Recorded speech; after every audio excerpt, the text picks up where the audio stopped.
neither rest nor tranquility in America until the Negro is granted his citizenship rights. The whirlwinds of revolt will continue to shake the foundations of our nation until the bright day of justice emerges. But that is something that I must say to my people who stand on the warm threshold which leads into the palace of justice. In the process of gaining our rightful place, we must not be guilty of wrongful deeds. Let us not seek to satisfy our thirst for freedom by drinking from the cup of bitterness and hatred.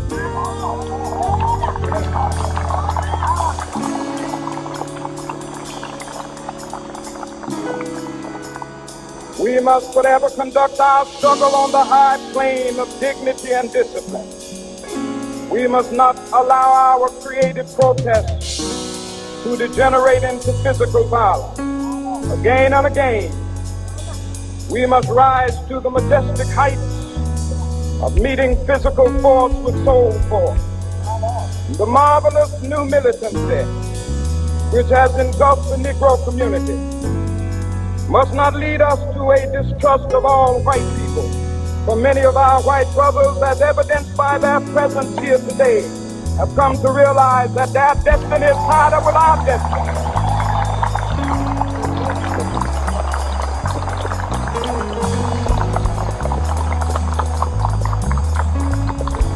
They have come to realize that their freedom is inextricably bound to our freedom. We cannot walk alone. And as we walk, we must make the pledge that we shall always march ahead. We cannot turn back. There are those who are asking the devotees of civil rights, when will you be satisfied? We can never be satisfied as long as the Negro is the victim of the unspeakable horrors of police brutality. We can never be satisfied as long as our body is heavy with the fatigue of travel, cannot gain lodging in the motels of the highways and the hotels of the cities.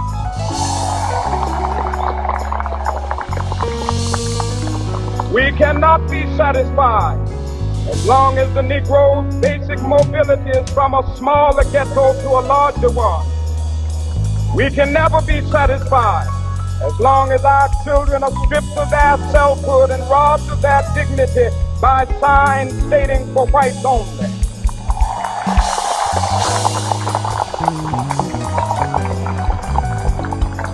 We cannot be satisfied as long as a Negro in Mississippi cannot vote and a Negro in New York believes he has nothing for which to vote.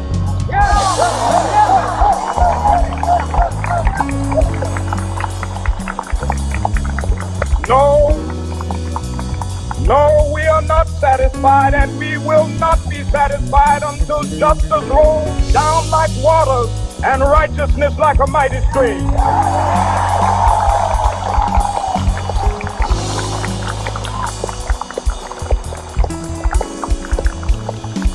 I am not unmindful that some of you have come here out of great trials and tribulations. Some of you have come fresh from narrow jail cells. Some of you have come from areas where your quest for freedom left you battered by the storms of persecution and staggered by the winds of police brutality. You have been the veterans of creative suffering.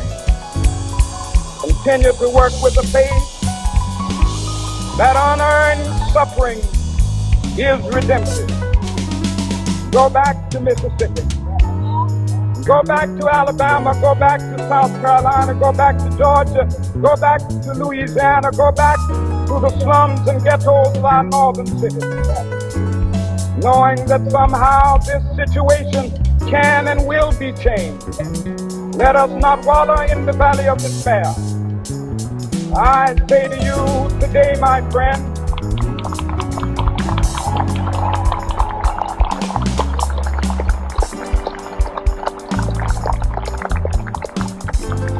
So even though we face the difficulties of today and tomorrow, I still have a dream. It is a dream deeply rooted in the American dream. I have a dream that one day this nation will rise up and live out the true meaning of its creed. We hold these truths to be self-evident that all men are created equal.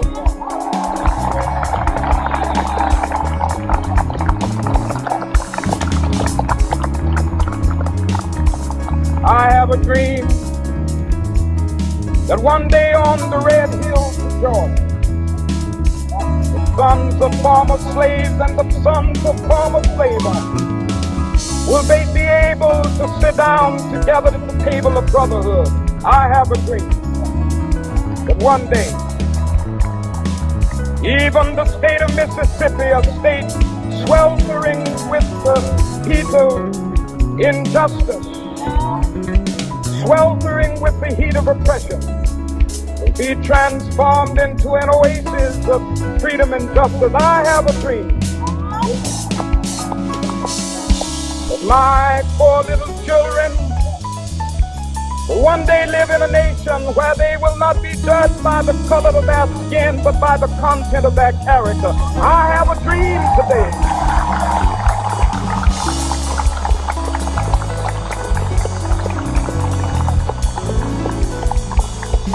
I have a dream that one day down in Alabama, with its vicious racists, with its governor having his lips dripping with the words of imposition and nullification, one day right there in Alabama, little black boys and black girls will be able to join hands with little white boys and white girls as sisters and brothers. I have a dream today.